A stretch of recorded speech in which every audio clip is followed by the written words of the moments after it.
Hey everyone, welcome back to Web3 Deep Dive Podcast. I'm your host, Rachel Wolfson. In today's episode, I'll be speaking with Dean Skurka. He is the CEO and president of WonderFi. In this episode, we'll be speaking all about regulations in Canada, about how retail adoption for cryptocurrency has increased over the years, and much more. Super excited for this episode, so get ready. Before getting started with today's episode, I also want you guys to take the time to like and subscribe to the channel, especially if you enjoy the content that you're seeing today. I want you guys to stay up to date on everything. Okay, without further ado, let's get started with today's interview. Hey, Dean, how's it going? Hey, how you doing? Happy to be here. Yeah, thanks for joining the podcast today. It's so great to speak with you, and I'm so excited to learn more about WonderFi today. Absolutely. Yeah, look forward to it. Right. So, Dean, before getting started, you're the CEO and president of WonderFi. Is that correct? That's right. Cool. Okay, great. So what is WonderFi? Yeah, it's a great question. WonderFi is Canada's largest cryptocurrency ecosystem, publicly traded on the Toronto Stock Exchange under this ticker WNDR and in the US under the ticker WONDF. WonderFi has created the largest ecosystem for cryptocurrency in Canada. We have two cryptocurrency trading platforms that we own and operate today, being Bitbuy and CoinSquare. We have consolidated 5 crypto trading platforms over the last 2 years, bringing the user bases from the 3 into Bitbuy, creating operational efficiencies and economies of scale. We also own and operate SmartPay, which is a crypto to fiat payment processor that allows merchants around the globe to easily accept crypto for the goods and services that they offer. Wow. Okay. So that's a lot. We'll break that down in a bit. Can you kind of explain what the goal behind WonderFi is? Absolutely. WonderFi's goal is to provide diversified exposure to investors across the digital asset ecosystem. We understand that the cryptocurrency ecosystem is vast and new to many people, and through our public stock, what we're looking to do is allow investors to easily gain access to a diversified exposure across this ecosystem. We have a core concentration with crypto trading platforms. As mentioned, we've acquired over 5 of the 11 regulated crypto trading platforms in Canada. Through those consolidations efforts, we have over 1.6 million Canadian users, both retail and institutional. And through our SmartPay business, we really offer our investors exposure to a new and exciting segment within the crypto industry, being crypto payments. It's something we're really enthusiastic about. It's something that we believe is going to continue to grow in the years ahead. And we're really excited that we have a brand that can provide exposure to that exciting vertical through SmartPay. In addition, we have certain investments that provide a lot of value to WonderFi shareholders. We are the single largest shareholder in a company called Tetra, which is Canada's only qualified custodian to custody digital assets. We think that positioning for them in the market creates meaningful opportunity for long-term growth. And as their largest shareholder, we work closely with them to extract synergies and create value between the businesses that we operate and Tetra as a custodian.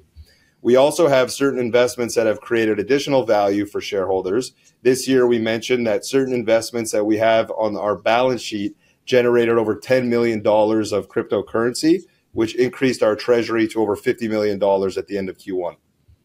When was WonderFi established? WonderFi was established in summer of 2021. Things really started to evolve with the acquisition of Bitbuy, which was completed in March of 2022. From that point forward, the company's plan was really to continue to consolidate crypto trading platforms operating in the Canadian market to really establish ourselves as the leader in the crypto trading segment in Canada.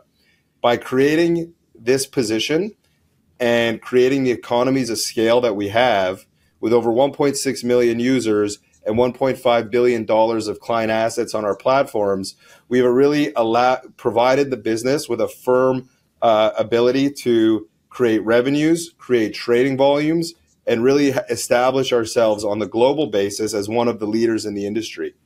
Now, looking forward, what we'll look to do is take that experience and that infrastructure that we've developed into new markets. We announced this year that we'll be launching in Australia, and that'll be the first of many international expansion plans that we'll look to undertake in the years ahead. Got it.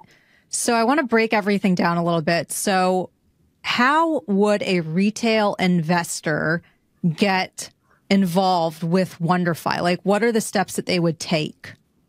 Yeah, absolutely. Well, from the trading platform side, you would sign up with either Bitbuy or CoinSquare, which are two of Canada's largest crypto trading platforms, longest serving crypto trading platforms.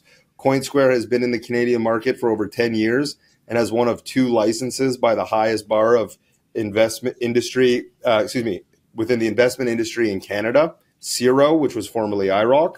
And so if you think about, in many respects, some of the largest crypto trading platforms globally, like a Coinbase or a Binance, you would onboard in much a similar way. And so we have very strict KYC AML policies and procedures that we follow. And once a consumer or institution goes through the process of onboarding through our platforms, they're able to deposit either fiat or digital currencies and buy or sell depending on what they're looking to do or what activities they're looking to pursue. And in addition to, we recently launched staking, which really allows Canadians to buy assets, stake them on the platform, earn rewards, and then look to sell them when they're ready to. Mm-hmm. So this may sound like a silly question, but I want to better understand this, and I want my listeners to understand this. What is the difference between WonderFi and a crypto exchange? Like, why would a retail investor want to use WonderFi versus just putting their assets on Coinbase, for instance? Yeah, it's a great question. So WonderFi, through its crypto trading platform, CoinSquare and Bitbuy, offer two of the only regulated crypto trading platforms globally. When you think about the various jurisdictions on a global basis in this industry, very few of them have created a regulated framework around crypto trading platforms the way that Canada has. So Canada, on a global basis, is far more advanced from a regulatory perspective than the rest of the world. And so what that means for platforms like ours is that we're held to a higher degree of regulation than most platforms. We work very closely with our regulators to establish a clear balance between innovation and consumer protection. We have a long-standing relationship with our regulators. These platforms have been regulated for more than a few years. And really what we have done is establish that trust and transparency that our users are looking for. We understand that this is a very new industry. We understand that there are, unfortunately, as a result of that, there have been many examples of platforms that have abused clients' trust and taken advantage of their users by engaging in nefarious activities. Through CoinSquare, which has been established for over 10 years, Bitbuy for over 8 years, we have really focused on platforms and brands that really embrace that trust and transparency for our users. And so we have, strong technology and a really seamless, easy to use product. We have, significant track record, and we have a clear and concise plan and business model around regulatory compliance that has really allowed us to establish these platforms the way we have. Moving forward, as we look to expand globally, we are looking for those jurisdictions that not only have clear and concise regulation, but at the same time, high levels of adoption and crypto, being embracive towards crypto. Again, you look at Australia, has one of the highest adoption rates globally for cryptocurrency. That, in addition to the clear regulatory framework that exists in Australia, made it a really compelling market for us to target.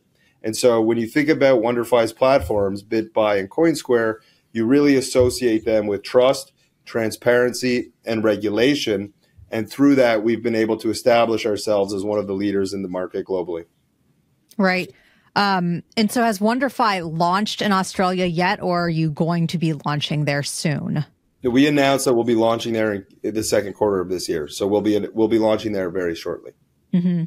And I'm assuming there's no plans to launch in the United States anytime soon? Well, I'm not going to make any announcements here, but again, we look to when we look towards global expansion and really building on the success that we've created thus far. The U.S. is obviously one of the more attractive markets in terms of the overall opportunities, and that is a market that we are focused on in terms of better understanding how and when we will, expand into that market. Yeah. So that actually leads me into my next question. Can we talk a little bit about regulations in Canada versus regulations in the United States and how those differ and how, I mean, it's interesting. I feel like Canada is always adopting things before the United States and then we'll adopt it, like the Bitcoin spot ETF. They've got an Ethereum spot ETF. So let's talk about the regulations in these regions. Yeah, that's exactly right. So, Canada, in many respects in this industry, is a first mover with respect to regulation and products and services. You mentioned the Bitcoin and Ethereum spot ETFs. Those launched in the Canadian market about a year and a half prior to the US ETFs. So a first mover in that respect. When you think about crypto trading platforms like CoinSquare and Bitbuy, the ones that we own and operate, again, Canada is a first mover and in a unique position when you look at the rest of the world. Canada really developed a regulatory framework dating back to, I believe, 2020. Bitbuy was the first marketplace to be licensed through that initial framework. The framework included an evolution of a two-year process where it would effectively shift from one regulator to the other. So CIRO, which was formerly IROC, is the governing body for traditional financial services in Canada. And so that is the higher bar that all of these platforms have to go to. And so there was a very clear framework, which was an important first step to protect consumers in the Canadian market. And when you think back to 2022 and all of the unfortunate platforms and unfortunate examples of bad actors that we had to live through, you think about FTX, Voyager, Celsius, the list can go on and on. None of these platforms were operating in Canada. We think that is a really strong reflection on the regulatory environment that Canada created that really emphasized consumer protection. You think about jurisdictions outside of Canada, and they're still looking at ways in which they can embrace similar regulation. And so in many respects, Canada has been a leader. You think about some of the benefits of a clear and concise regulatory framework. We're mindful of the consumer protection that it has created for users in Canada. We think about the signal it sends to a broader audience to feel comfortable and actually embrace these assets and under these currencies and understand that there are safe and trusted platforms to use that are regulated the same way traditional financial service platforms would be. And when you think about WonderFi having consolidated 5 trading platforms over the last 2 years, as a public company, having that regulation behind these platforms has made that consolidation far more of an efficient process. And if you think about a public company looking to acquire trading platforms that do not have the regulation in place that they did in Canada, it would have been far more challenging, and it would have given shareholders less assurances over the business models. And so when you think about investing in WonderFi and you think about investing in cryptocurrency trading platforms, a lot of the risk is mitigated by the fact that these are regulated platforms, that our business models have been approved by principal regulators in the Canadian market. And that really provides comfort to investors to look at our businesses and understand that the business model we have in place has that comfort of being regulated, which means there is little concern from a going concern perspective that these businesses are set up in a way which will allow them to continue to grow. Right. In terms of regulations, can we talk about what Canada has done that the United States has not done yet, or what they're doing that maybe the United States would want to in the future? Yeah, look, I mean, I think, it all starts from a priority perspective and prioritization. I understand, there is a lot to regulate it with respect to the broader financial services industry.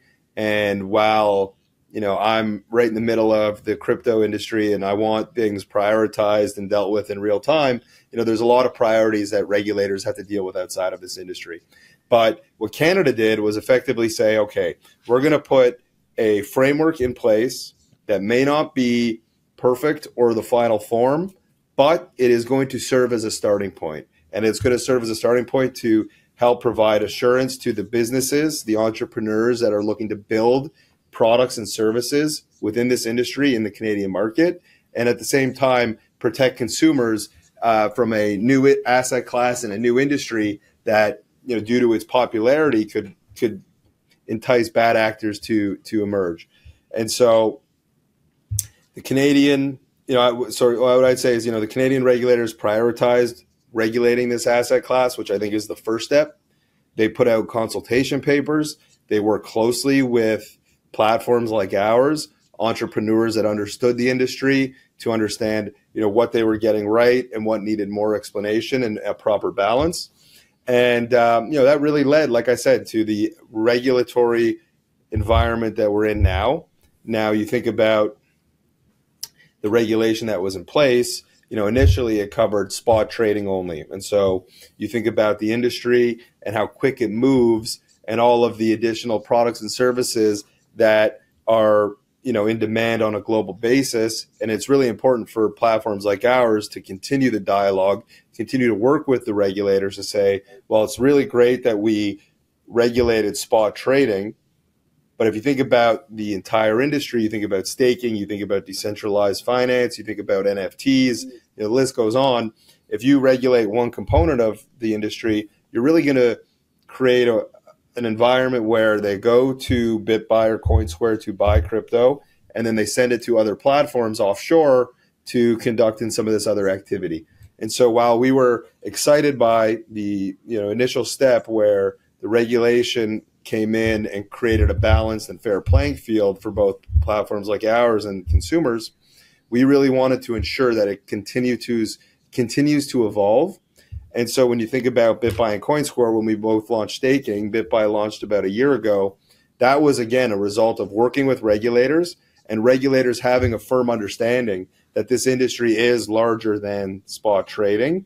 And to protect consumers, you need to create as much of an environment for the total ecosystem as opposed to one component of it. And so having received the licenses to launch staking with both Bitbuy and CoinSquare, a product that we launched and has performed really well for us, we want to continue to work with regulators and look to those next products and services that our users are looking for.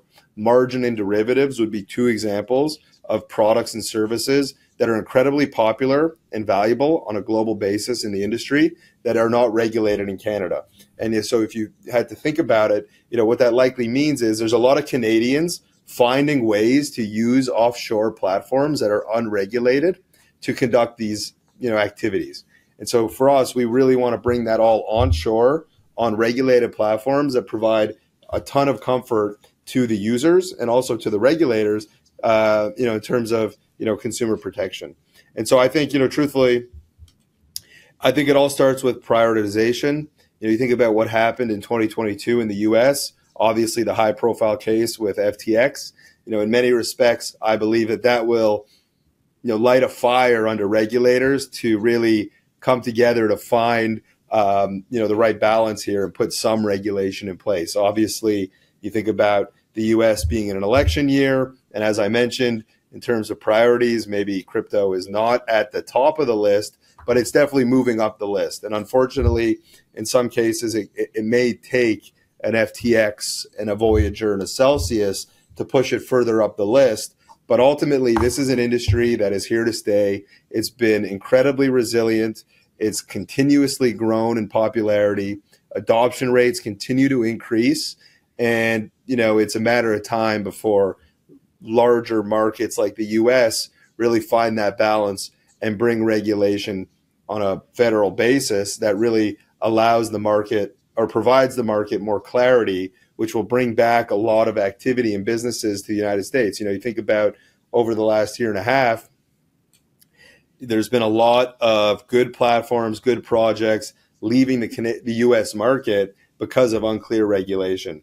All of these platforms understand that the US is the largest market opportunity for them, but they are scared to bring their products and services into that market because of the lack of regulation in place.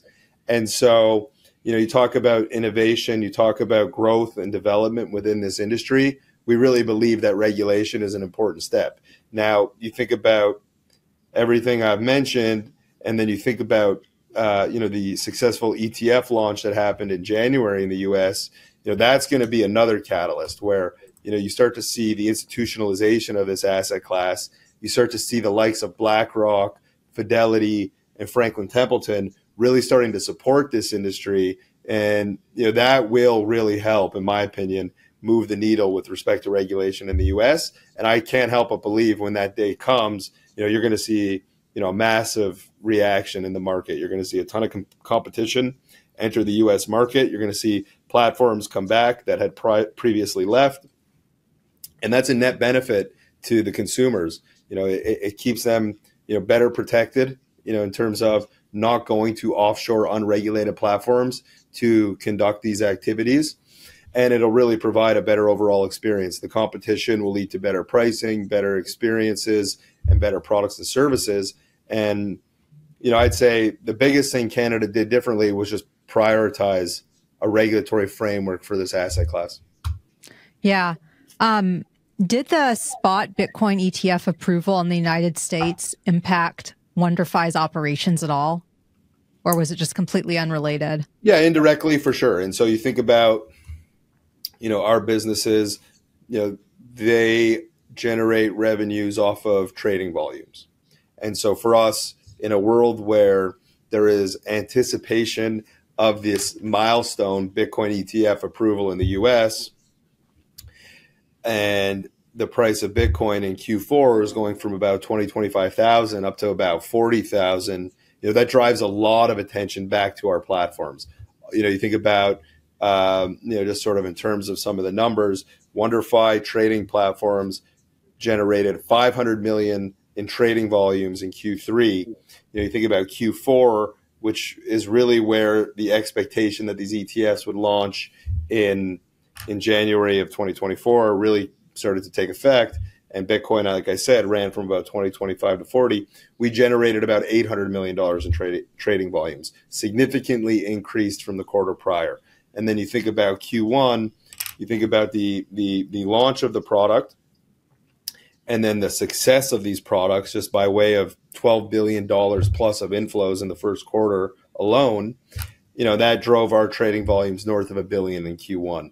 And so you're really starting to see the impact of these ETFs. From a credibility perspective, I can't help but think about, a year like 2022, where we're talking about the failures of the industry, the long-term viability of the industry with the likes of, again, FTX, Celsius, Voyager, et cetera.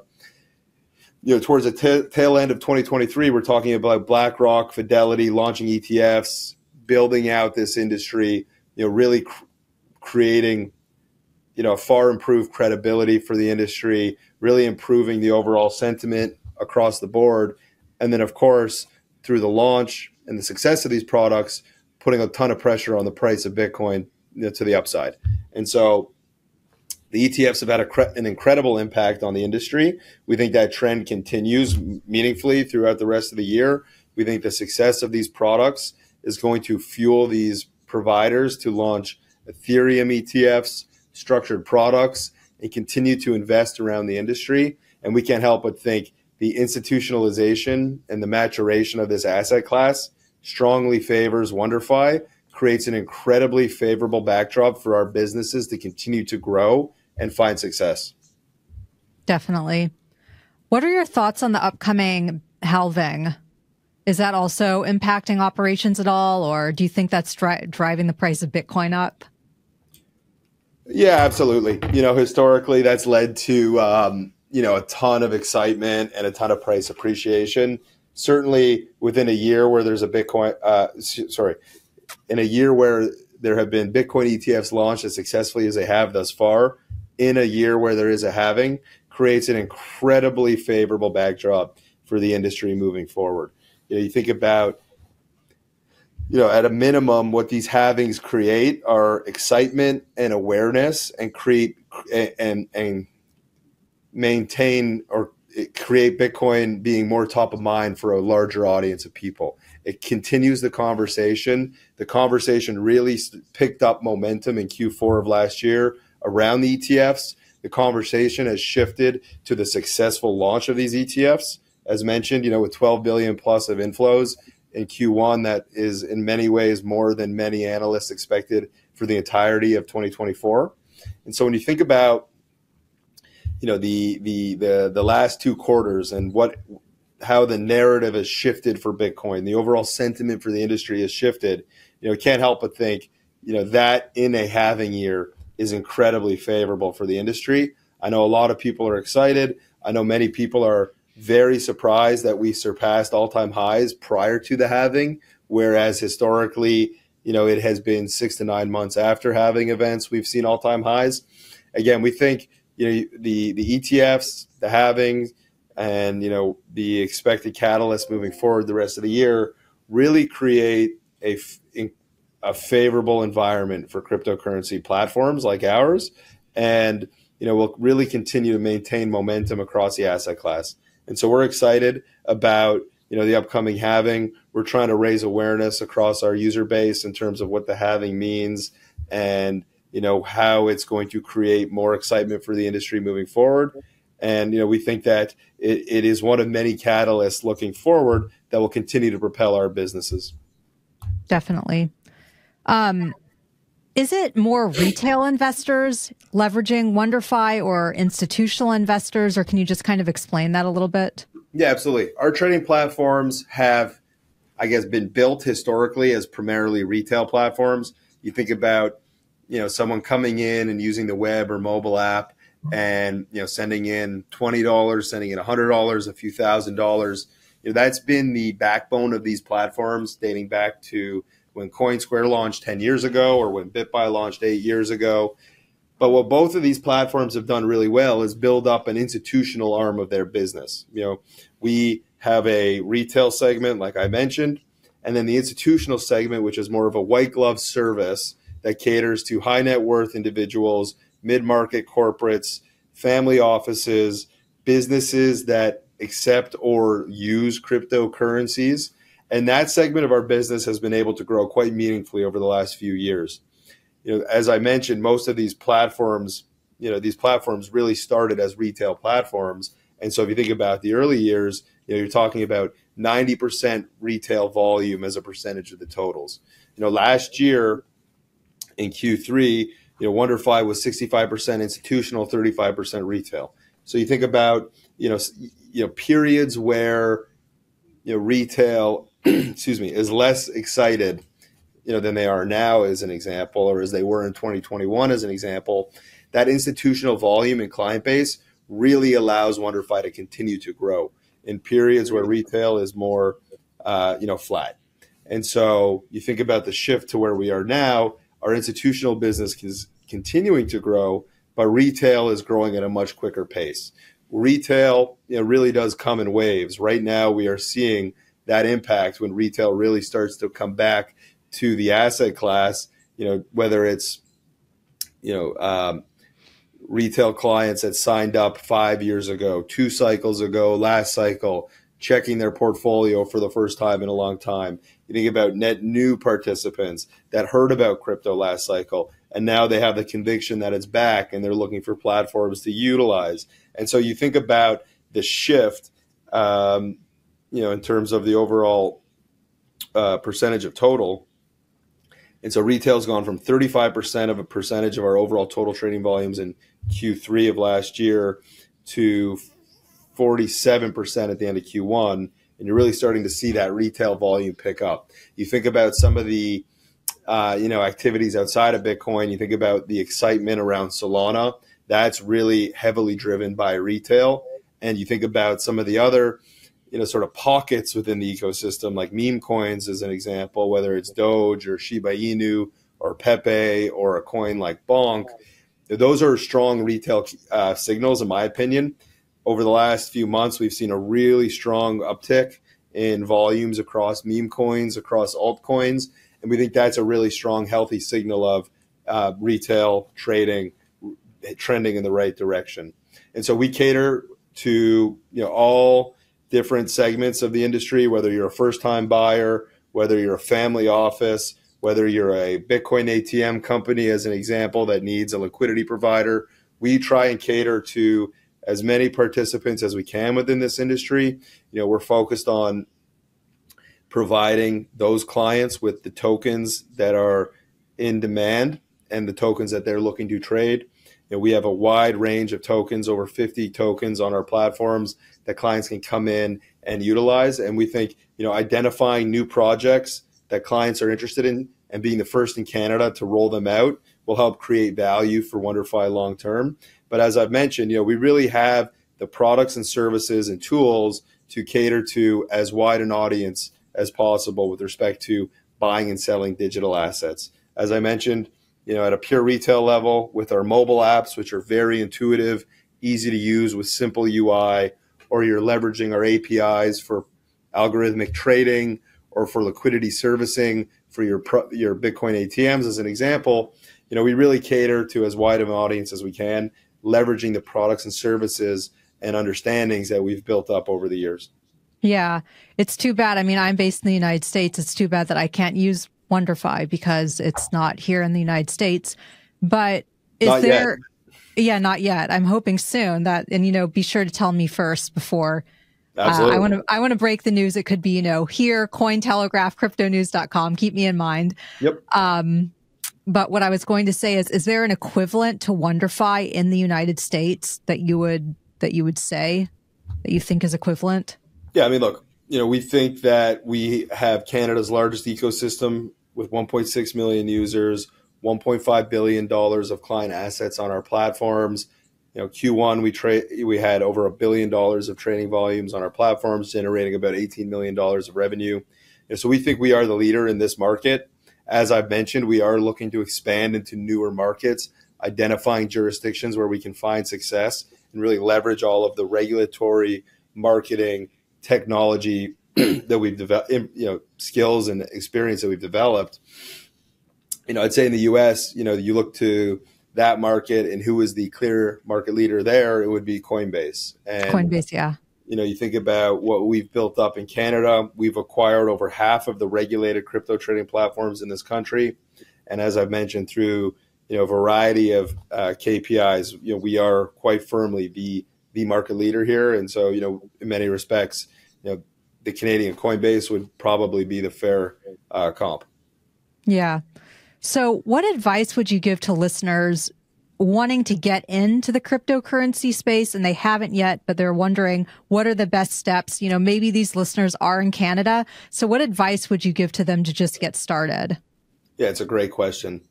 I think getting started is the first hurdle. When I speak to people, friends, family, I really encourage them to start by buying, very little amount. And I know a little amount means different things to different people. But really, once you buy an amount of Bitcoin, you will find yourself more interested naturally. And you start following the ups and downs. You start learning more about what's driving those movements. You start learning about the differences between Bitcoin and Ethereum. You start learning about the difference between Ethereum and other alt layer ones like a Solana. You start learning about layer twos. Like, you become more invested, obviously, but more inclined to learn. And, this industry is vast and there is so much happening at such a rapid pace that it's almost hard to keep up with. But because of that, it's very easy to fall in love with this industry and stay, current once you sort of start learning more. Understanding the basics is incredibly important.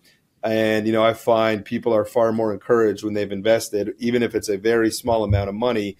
You think about, you buy a little bit of Bitcoin and then, you start scrolling, checking the prices. Next thing you know, you're waking up every morning to check if you're up or down. You start learning more about other assets. It really, people say it's a rabbit hole, and in many respects it is. But it really, in my view, first-time participants or people that are new to the asset class, education's important. I'd say the next biggest thing is understanding the jurisdiction you're in and the platforms that have a long track record and have a history of compliance and have demonstratable regulation in place. You think about everything I just said about learning about the industry, starting to feel more comfortable with it, starting to learn about different assets and all of the excitement. And then, you use a platform like FTX and you lose your money, well, that's really going to hurt and probably disincentivize you from continuing to invest in the industry or continuing to learn more. And so really understanding that the platform you're going to be working with is your partner. In many respects, it's like picking a bank account, picking a stock brokerage. You really want to do your homework and understand where you're sending and safekeeping your money. And I think once you've understood the basics of the industry, once you're willing to invest a very little bit and understanding what platforms you want to use, depending on what jurisdiction you're in, from there, I think it's pretty organic to see people build up an interest and really get excited about the long-term prospect. I think about the overall industry in the sense of, what are we trying to accomplish on a overall basis? You're talking about improving financial services, largely using decentralized technology, finding improvements where you can. And, you think about, the digitization of money. You used to have to write a check. Now you have a credit card or a debit card. Now those credit cards live on your cell phone. Like, the world is clearly becoming more digitized. Money is becoming more digitized. I can't help but think blockchain and decentralized finance will eventually play a bigger and bigger role in that process. And, stepping back, it's easy to point to different sound bites from crypto. It's a scam. It has no, whatever people want to point to. But I just can't help but step back and say, okay, this is an opportunity to invest in a more digital future. Clearly, that trend has already begun. And, to what extent blockchain and decentralized finance will play a role in that clearly creates the opportunity. But I can't help but think it is more likely than not that we continue to trend towards a more digitized financial services industry, which will utilize blockchain and decentralized finance in some capacity. Yeah. So you mentioned meme coins. Just out of curiosity, do you have any favorite meme coins or any that you want to mention? I'm always curious to know this. I don't know much about meme coins. That's why I'm asking. Yeah, no, I can't say I know too much more than you about meme coins, but what I do know is that they have a firm place within this crypto economy and this crypto ecosystem. It's easy to make a joke about them. It's easy to dismiss them. When I look at our trading platforms, I think about the opportunity that we can create by having these coins and allowing people to participate and not being dismissive and trying to select what assets our clients can and shouldn't invest in. Right? I know, just through crypto Twitter that people are making life-changing money every day through meme coins. Now, that doesn't mean they are a viable investment for everybody. And, I would certainly encourage people to do their homework and understand what meme coins even means prior to investing. But, they are a real part of this industry. And like I mentioned, WonderFi, through our trading platforms, we want to represent as much of the industry as we can to allow our users to access, as large of a variety of this ecosystem as they want. For us, simply offering Bitcoin and Ethereum would be underserving our clients. Allowing them to invest across the ecosystem in many respects, provides them a regulated ecosystem, regulatory compliant platform to experiment with the wide variety of digital assets that exist. And, so for us, it's important to have as large an offering as we can to provide, to try and represent as much of the industry as possible. As mentioned, in the last few months, we've seen a really strong uptick in volumes across these meme coins. They represent about 7 to 10% of our trading volume overall. But again, you think about market cycles like the one we're in, typically, you see Bitcoin run really hot, and then you see that those profits flow into Ethereum and Solana and other, larger cap crypto coins. From there, you really start to see those profits flow into meme coins and smaller cap coin projects. And so really understanding those cycles will allow us to capture as much trading volume as we can. And for us, we're also mindful that if we don't offer these meme coins as an example, our clients will simply come to us, buy Ethereum, send it to a offshore unregulated platform to buy and sell these assets, which creates a ton of undue risk onto Canadians and to our users. And, for those reasons, we think it's important to list as many projects as we can that are within the regulatory framework that we live within and really provide as wide an offering as possible. For me, I mean, there would be way too many meme coins to really start diving into which ones I like or why. But I certainly recognize that they have a real role in this crypto ecosystem. Yeah, no, that's interesting. Good to know. Dean, just out of curiosity, did you come from a traditional financial background before entering the crypto space? I came from a corporate restructuring background, so loosely traditional finance. My prior experience, has helped certainly from the M&A perspective of these, this WonderFi's growth, really integrating these businesses, identifying synergies. Obviously, when you're in more difficult market environments like the ones we've been in past cycles, some of that experience has certainly been helpful. Ish. Yeah. TradFi-ish. Yeah. Yeah, got it. I'm just curious. So I know we're running low on time. So what can we expect next from WonderFi aside from Australia? Yeah, look, WonderFi will continue to grow and invest in its crypto trading platforms today and look for expansion and continue to build out our, long-term objectives, which include, going into new markets, continuing to offer new products and services. And so, in Canada, you can expect us to continue to launch new products within our regulated trading platforms. And we're really focused on margin and derivatives being the next two. We think those can create real value to WonderFi shareholders and to our 1.6 million client accounts as well.